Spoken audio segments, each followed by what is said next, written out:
There are moments in history where power does not simply rise. It erupts, reshapes entire systems, and forces even the strongest institutions to bend. This is one of those stories. Not of a king, not of an emperor, not of someone born into privilege, but of a woman who emerged from the margins of society and built something so vast, so disciplined, and so effective that entire governments failed to destroy it. She did not inherit influence. She created it. She did not follow systems. She designed her own. At the height of her dominance, she commanded tens of thousands of men, controlled a fleet that rivaled national navies, and dictated terms across one of the most economically critical regions in the world. Her name was Ching Shih, and what she built was not just piracy, it was power in its purest, most organized form. Long before she ever stepped onto a ship, the world she would eventually control was already in motion. The South China Sea was not just water. It was a living artery of trade, stretching across nations, cultures, and empires.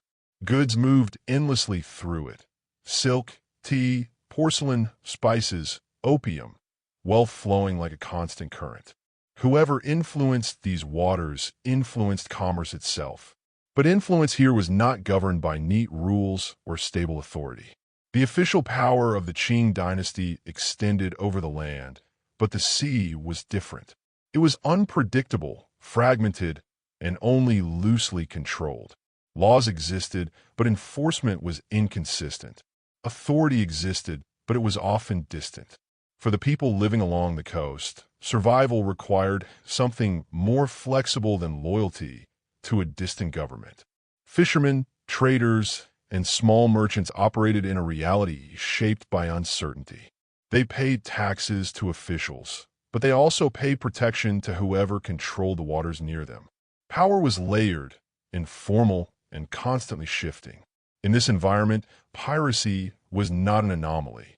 It was an extension of the system itself, a parallel structure that filled the gaps left by weak governance. By the late 18th century, this fragile balance began to crack. Natural disasters displaced populations. Economic pressures forced people into desperate decisions. At the same time, political instability in nearby regions created opportunities. Conflict in Vietnam, particularly the Tay Son Rebellion, had ripple effects that reached deep into Chinese coastal waters. Chinese pirates were recruited into foreign conflicts, where they gained something far more valuable than immediate profit: experience, structure, and a new understanding of large-scale organized force. When those conflicts ended, these men returned, not as scattered raiders, but as trained operators who had seen what coordinated power looked like. What followed was transformation. Pirate groups that once acted independently began forming alliances. Fleets organized themselves under banners, each represented by a color, each with its own command structure. Among these, one would rise above all others, the Red Flag Fleet. At the center of this world, though not yet visible in the way history would later remember her, was a young woman navigating a completely different kind of battlefield. She was not born into influence. She had no formal status. She lived and worked on what were known as flower boats, floating establishments anchored along the Pearl River. These were often dismissed in simple terms, but they were far more complex environments. They were places of transaction, yes, but also places of information, negotiation, and observation. In a society that limited women's access to power, these boats were one of the few spaces where knowledge flowed freely. Merchants, officials, sailors, and criminals all passed through. Conversations happened. Deals were made. Secrets were exchanged. And for someone observant, intelligent, and ambitious, this was not just survival. It was education. She learned how men thought when they believed they were in control. She learned how power moved beneath the surface. She learned that influence was rarely about force alone. It was about timing, perception, and leverage. These lessons would later define everything she built. At this stage, she was not yet the figure history would recognize. She was simply someone watching closely, understanding deeply, and preparing, whether consciously or not, for something larger. Her life changed when she crossed paths with one of the most powerful figures in this emerging maritime order. Ching Shih was not just a pirate. He was a consolidator of power. He came from a lineage tied to piracy, but he was building something more structured, more ambitious. Under his leadership, smaller fleets were being absorbed, alliances were forming, and the Red Flag Fleet was growing into a dominant force. Their meeting is surrounded by uncertainty. Some accounts suggest coercion. Others suggest negotiation. But what becomes clear when examining what followed is that this was not a passive transition for her. She did not simply become part of his world. She entered it as someone who would actively shape it. Their partnership was not symbolic. It was functional. He recognized her intelligence quickly, and more importantly, he allowed it to operate. She was not confined to the background. She was involved in decisions, in organization, in expansion. Together, they did not just grow the fleet, they refined it. They strengthened alliances, expanded influence along the coast, and began turning piracy into something more systematic. What they were building was no longer just about attacking ships. It was about controlling territory, establishing predictable systems, and creating a network that extended beyond the water into coastal communities. It was the early formation of something that resembled governance. Then, suddenly, everything shifted. Ching Shih died. Whether by storm or circumstance, his death created a vacuum that could have destroyed everything they had built. In structures like this, leadership is not just important, it is everything. Without it, alliances fracture, loyalty dissolves, and power collapses into chaos. This was the moment where most stories would end, where fragmentation would begin, where competing leaders would fight for control. But that is not what happened. Instead, what followed was one of the most precise and effective consolidations of power in history. She did not hesitate. She moved immediately. She understood that time was not neutral. It was dangerous. Every moment without clear authority increased the risk of collapse. So she acted before doubt could spread. She reached out to key commanders. She secured alliances. She negotiated, persuaded, and, where necessary, pressured. Most importantly, she aligned herself with a figure who held significant influence within the fleet, Cheng Shih. His support gave her access to the loyalty of fighters, while her control over structure ensured that his power reinforced hers rather than challenged it. This was not accidental. It was calculated. She did not try to dominate through force alone. She built a system where others saw alignment with her as the most beneficial path forward. By the time opposition could have formed, it was already too late. She was no longer part of the system. She was the system, and what she would build next would go far beyond anything that existed before. Power, once secured, is rarely stable. It demands constant reinforcement, constant refinement, and above all, a system that can survive beyond the force of personality alone. What she inherited was immense, but what she understood, almost immediately, was that inheritance without structure collapses. The Red Flag Fleet, even at its strongest, was still vulnerable. It was a coalition of ambitious men, each with their own interests, their own loyalties, and their own calculations of risk and reward. Left unmanaged, it would fragment. Left unchecked, it would turn inward. And so she did something that separated her from nearly every other pirate leader in history. She did not rely on fear alone. She built order. What emerged under her authority was not chaos organized loosely. It was discipline imposed deliberately. She transformed what had been a powerful but unstable confederation into something resembling a governed entity. Not in name, but in function. Every action, every decision, every transaction began to fall under a system that was designed not just to control behavior, but to shape it. At the center of this transformation was a code. Not a symbolic set of rules meant to inspire obedience, but a strict, enforceable legal framework that dictated how the entire fleet would operate. It addressed theft, loyalty, discipline, and conduct with a clarity that left no room for interpretation. And more importantly, it was enforced without exception. Rank did not protect anyone. Favor did not excuse anyone. If the rules were broken, the consequences followed, publicly, decisively, and without hesitation. This was not cruelty for its own sake. It was strategy. In environments where authority is contested, consistency becomes power. People do not follow rules because they exist. They follow them because they believe those rules will be enforced every time. She understood this with precision. By making punishment visible, she removed uncertainty. By removing uncertainty, she removed hesitation. And by removing hesitation, she strengthened control. One of the most critical aspects of this system was how it handled wealth. Piracy, by nature, attracts individuals driven by profit. But profit, if left unregulated, becomes dangerous. It creates inequality. It creates rival centers of influence. It creates incentives to break away and operate independently. She saw this risk clearly and neutralized it with a system that was both simple and effective. Every piece of plunder had to be declared. No exceptions. A fixed share was distributed to those directly involved in capturing it, ensuring that effort was rewarded. But the majority was placed into a central fund. This fund was not symbolic. It was functional. It paid for repairs, supplies, weapons, and operations. It ensured that the fleet as a whole remained strong, regardless of individual success or failure.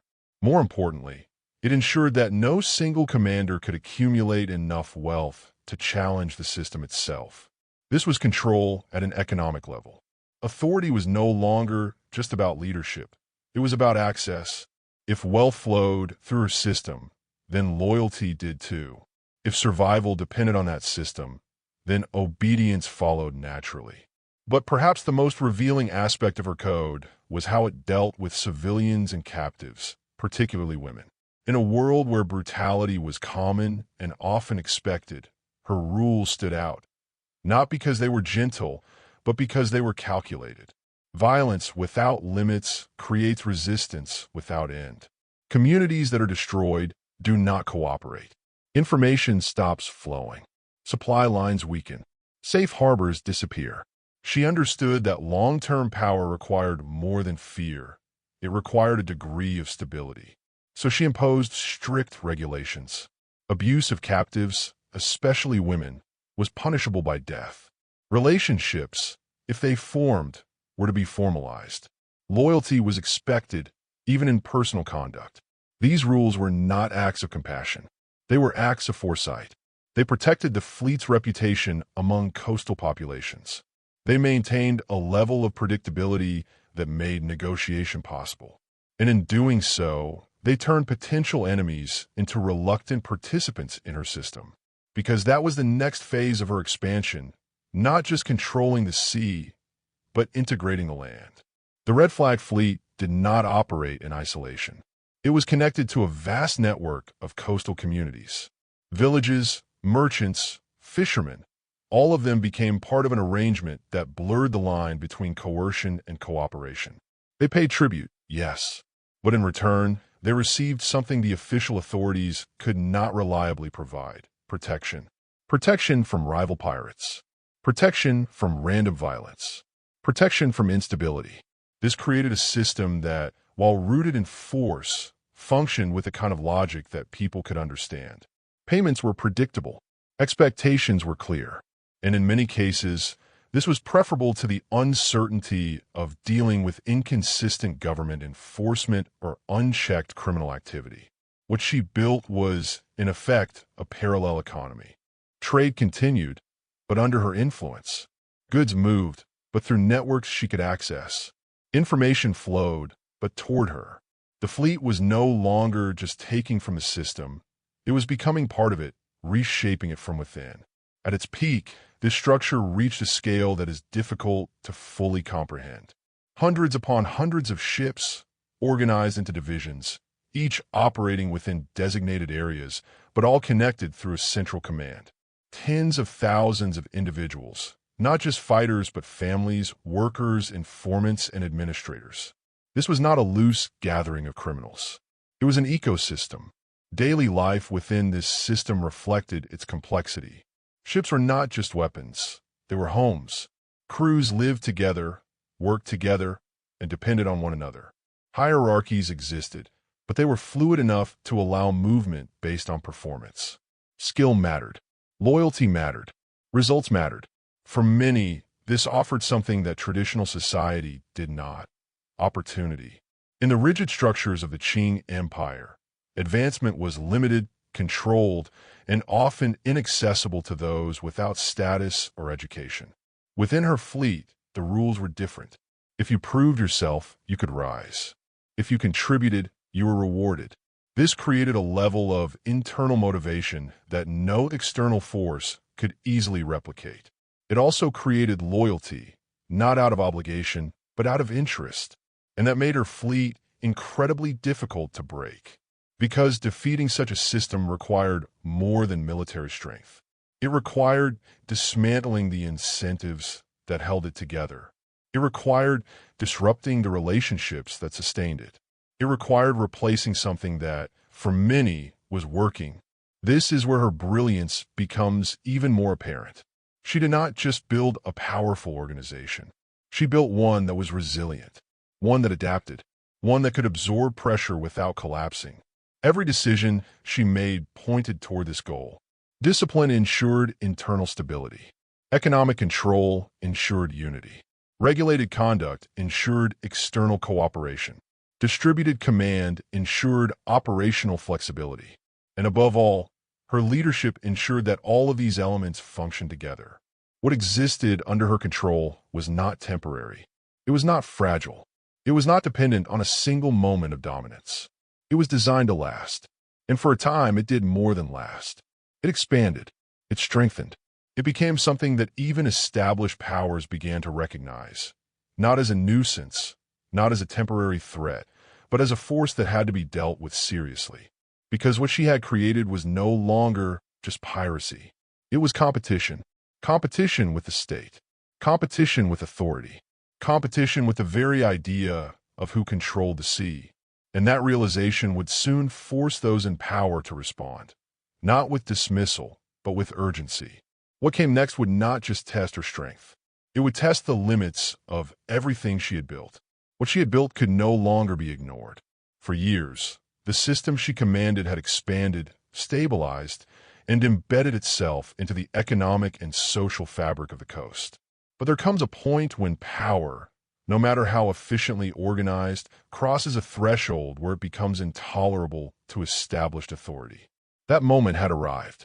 The scale of her operations, the consistency of her control, and the humiliation inflicted upon official structures forced a response that could no longer be delayed. For the Qing Dynasty, this was no longer a matter of piracy. It was a direct challenge to legitimacy. The empire prided itself on order, hierarchy, and the idea that authority flowed from the center outward. Yet here was a force operating within its own waters, extracting wealth, enforcing laws, and commanding loyalty on a scale that rivaled state power.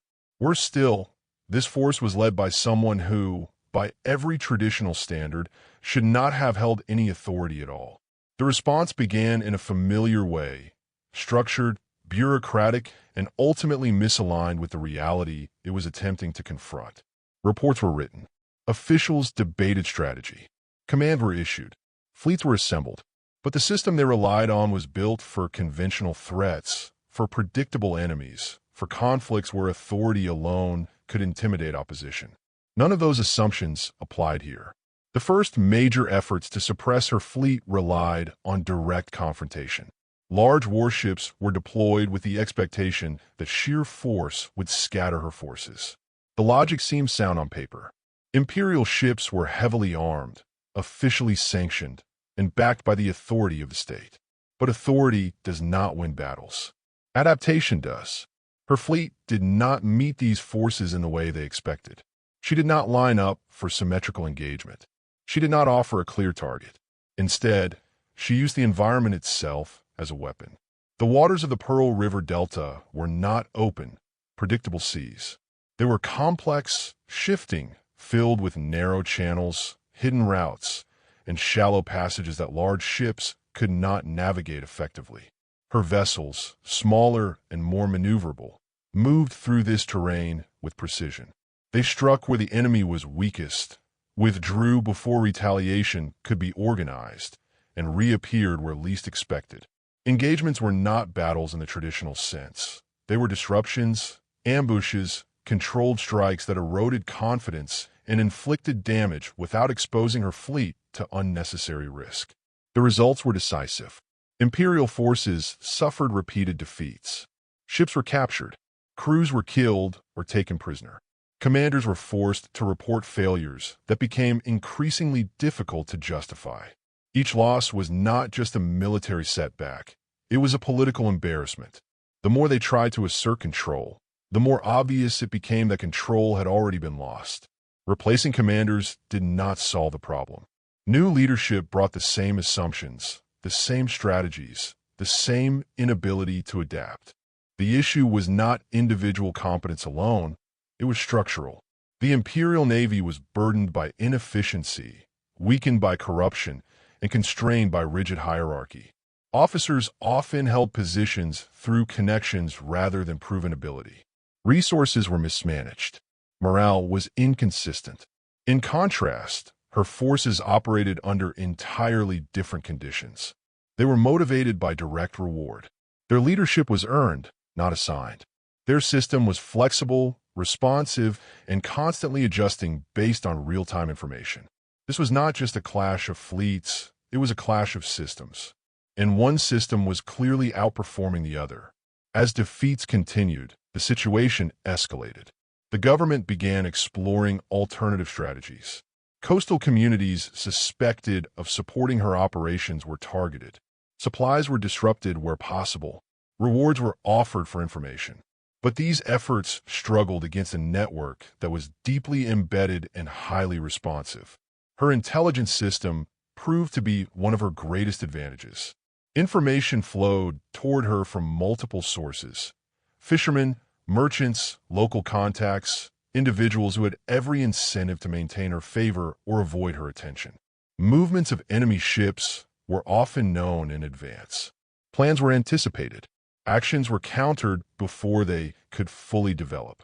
This created a dynamic where the state was always reacting, always behind, always attempting to catch up to a system that was already several steps ahead. Faced with continued failure, the Qing authorities made a decision that revealed the depth of the problem. They turned outward.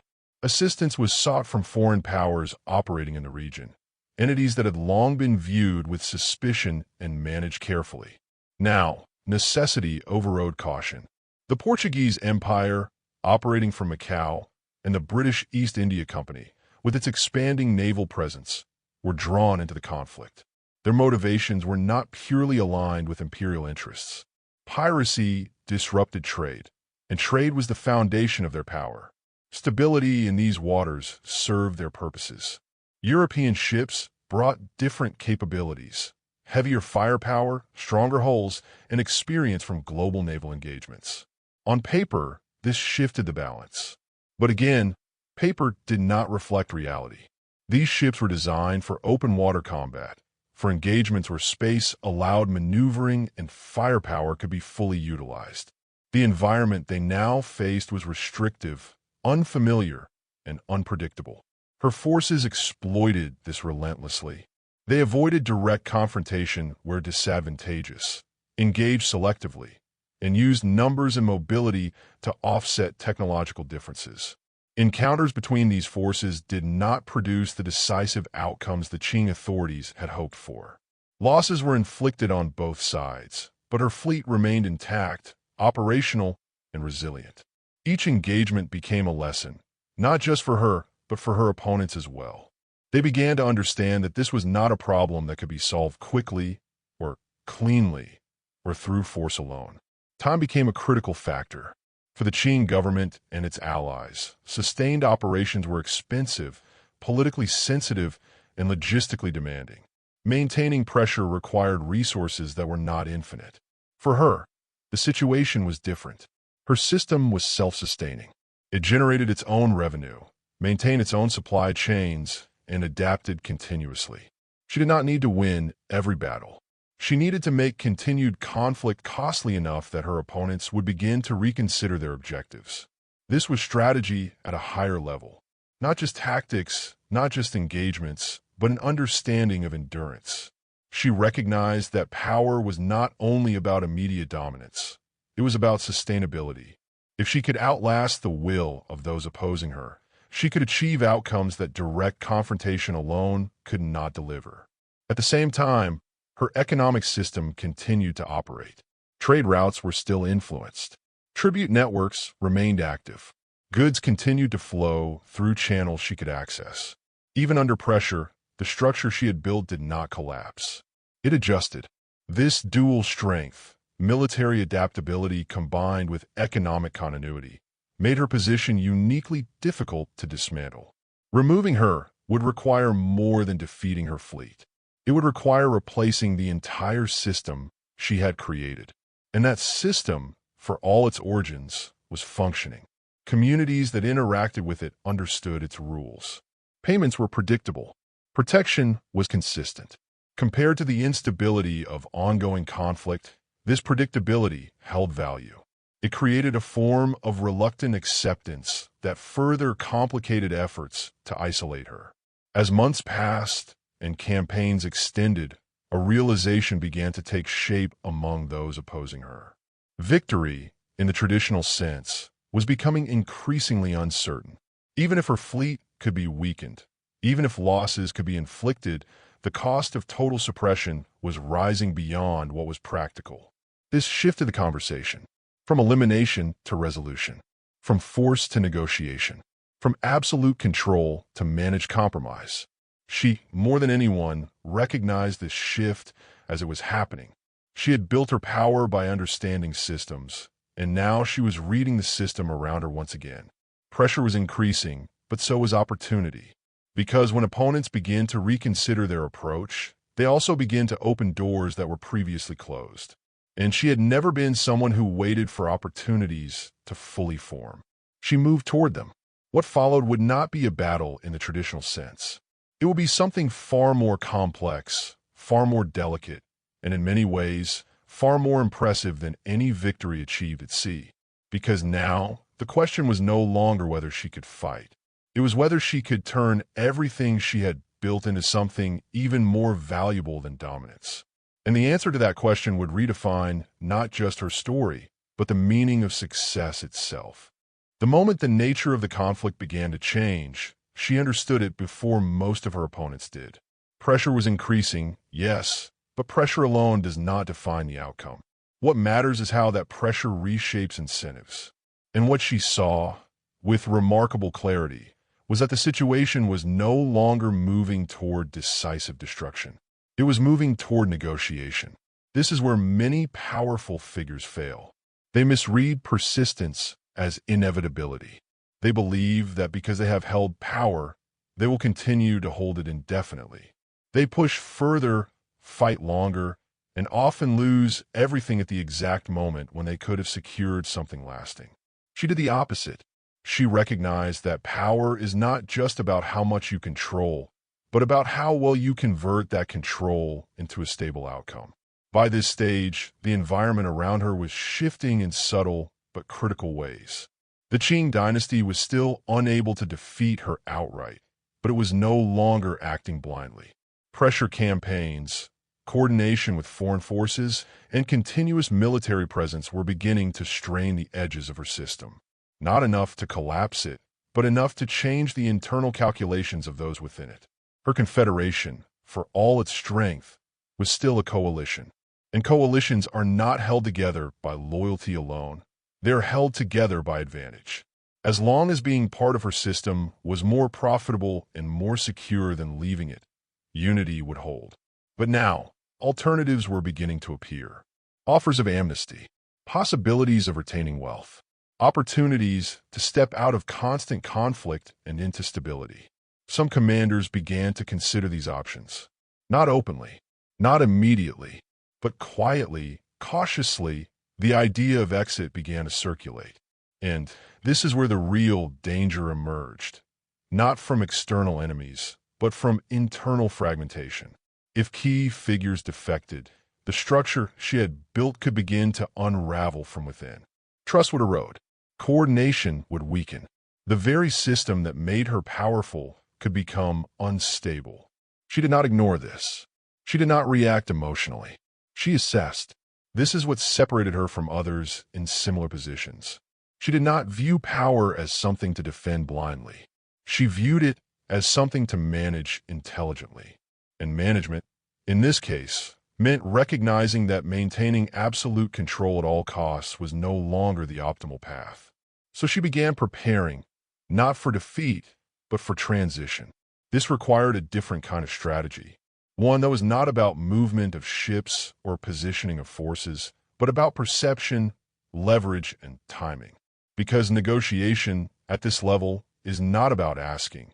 It is about presenting a situation where agreement becomes the most rational choice for both sides. She approached it from a position of strength, not desperation. This was critical. She did not wait until her system was weakened beyond recovery. She initiated engagement while she still commanded significant force, while her network was still intact, while her ability to disrupt remained credible. This gave her leverage.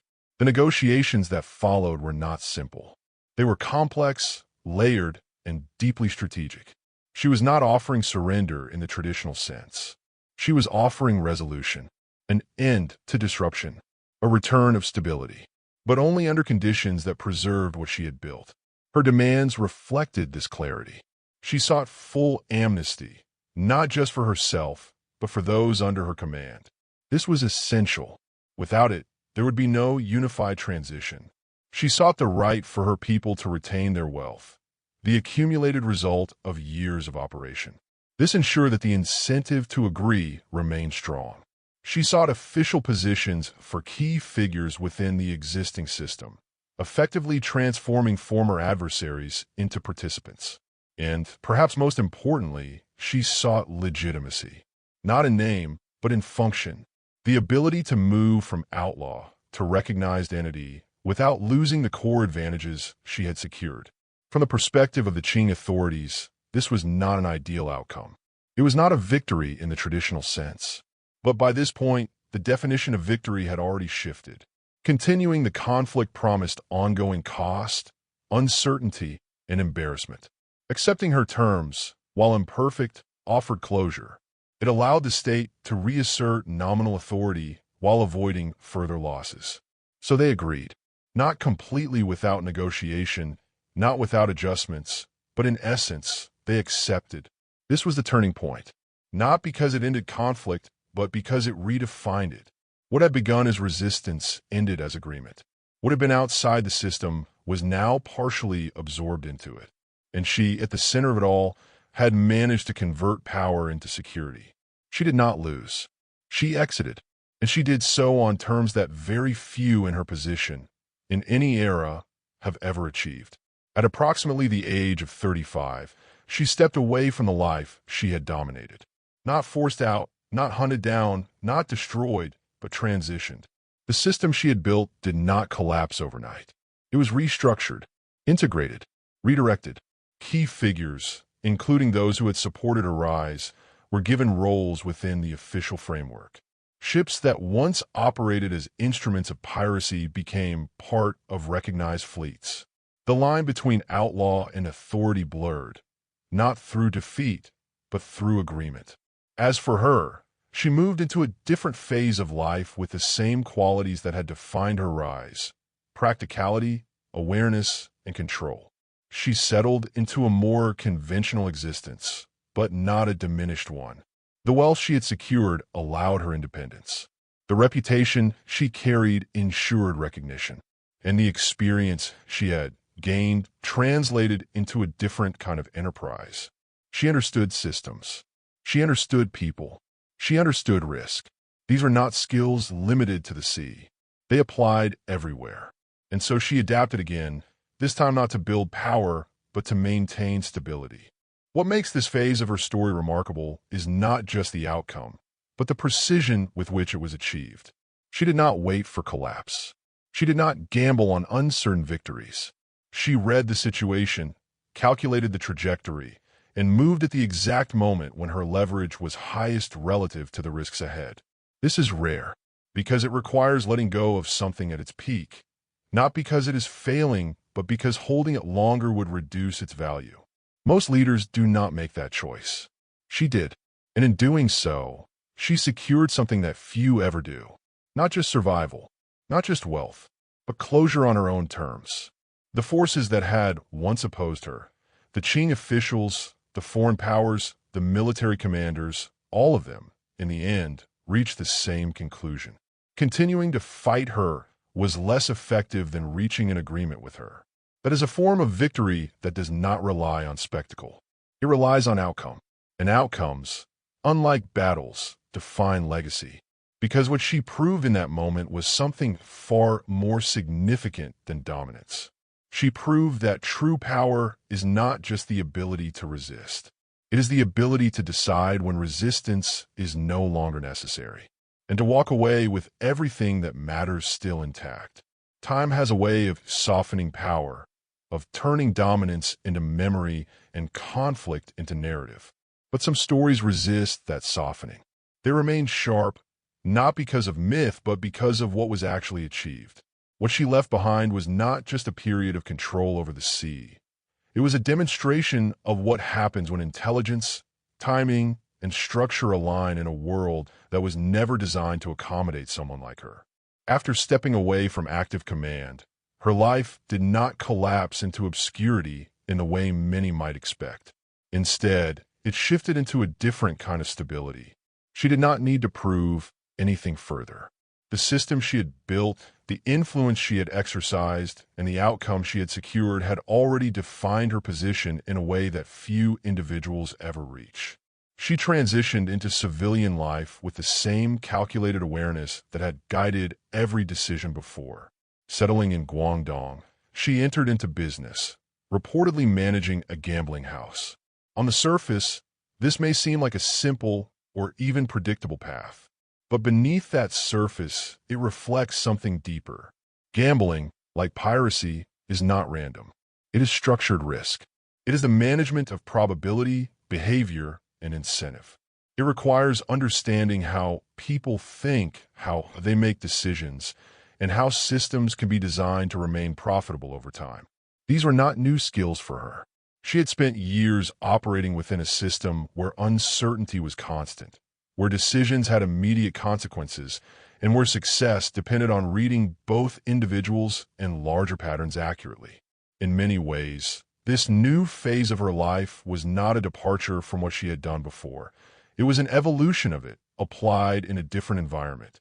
Her partner, Cheng Shih, who had played a crucial role in both her rise and her consolidation of power, continued within the official structure after their transition.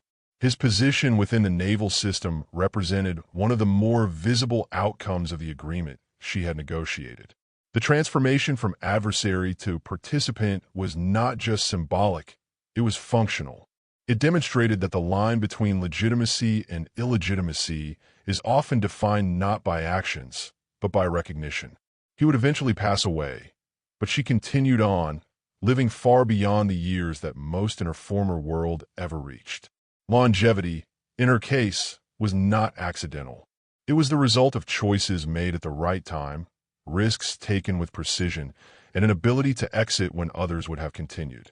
She is believed to have lived into her late 60s, a remarkable achievement considering the environment she once commanded.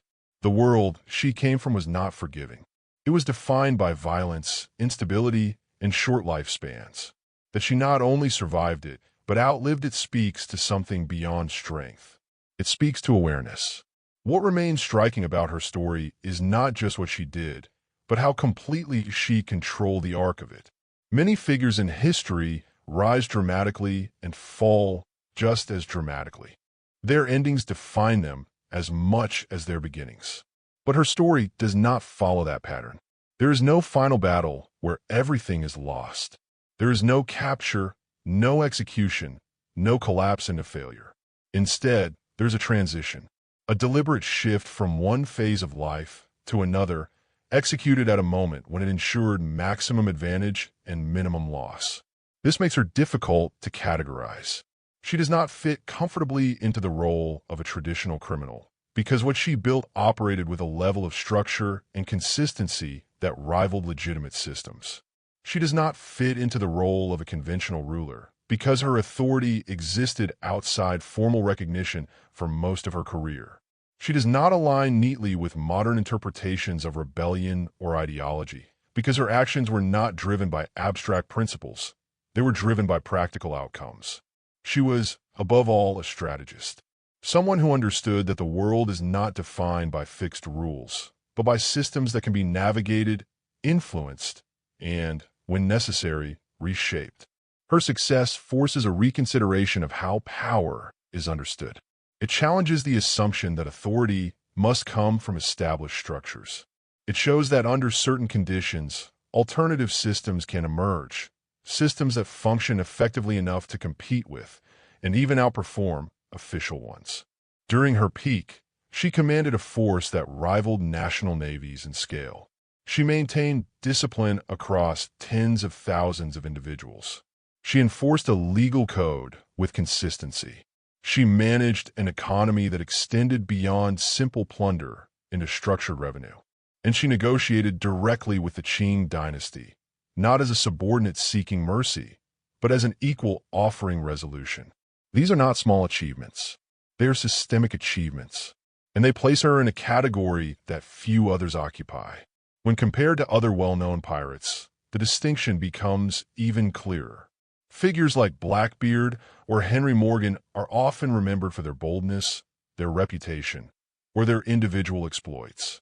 But their operations, while significant, did not reach the same level of organizational sophistication or long-term success. They operated within the framework of piracy as it is commonly imagined: raids, battles, temporary dominance.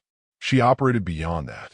She created something closer to a controlled system of power, one that integrated military force, economic structure, legal enforcement, and political negotiation into a single functioning entity. And then, when the conditions changed, she converted that entity into a favorable outcome without losing control of the process. That final point is critical, because success is not just measured by how high someone rises, but by how they conclude their rise. Most pirates did not retire. They were captured, killed, or abandoned by the systems they tried to navigate. She was none of those things. She ended her career on her own terms. She retained her wealth. She retained her freedom.